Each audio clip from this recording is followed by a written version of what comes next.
I was raised as a very devout Muslim in the United States. And the fact of the matter was, every time I connected with a Christian, I realized that they didn't know why they believed what they believed. The Christians who were around me wouldn't share the gospel with me, and I never realized why. I concluded either they didn't believe the gospel was true, or if they did believe it, they didn't care if I went to hell. It is a pain to know that there are people who do not know Jesus. It is a greater pain to know that oftentimes Jesus and Christianity is being distorted. Who told you you can't accomplish your dreams? I think around the world, they know the phrase, the American dream. Your destiny is calling out. It's time to start living large. We are exporting the very worst of what Christianity has to offer. I declare you debt-free today, saith God. So that many people harden their heart against a Jesus, a Christ, a Christianity that is not the true version of it. It's as easy to get healed as it is to get forgiven.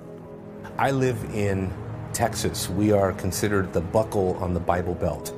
Around here, everybody thinks they're Christian simply because they live in a conservative region of the nation. You can grow up in the church, hear a gospel about freedom, and still work your tail off trying to maintain the image that you're a good person. I had my Jesus on Sunday mornings and Wednesday nights at youth group, and the rest of the week I was chasing after worldly things that made me happy. And I saw nothing to like about God. You have an increasing number of people but were raised in churches that didn't take the gospel seriously or took it for granted.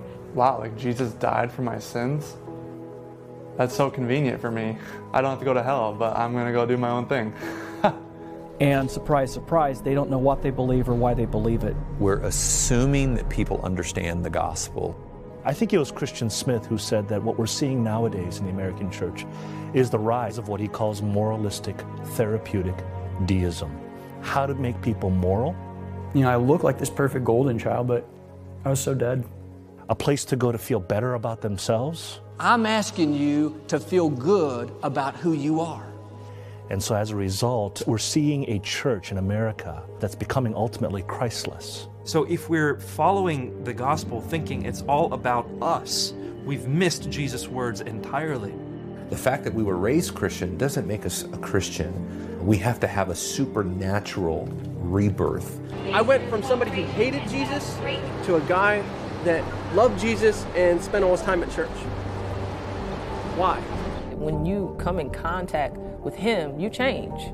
Like, there's nothing that I could have done to make this happen. Like, he literally gave me a new heart. And when the heart changes, everything changes. If this is true, this story is so captivating. All I knew was that I had severely overlooked something. I opened that word, and nothing was ever the same.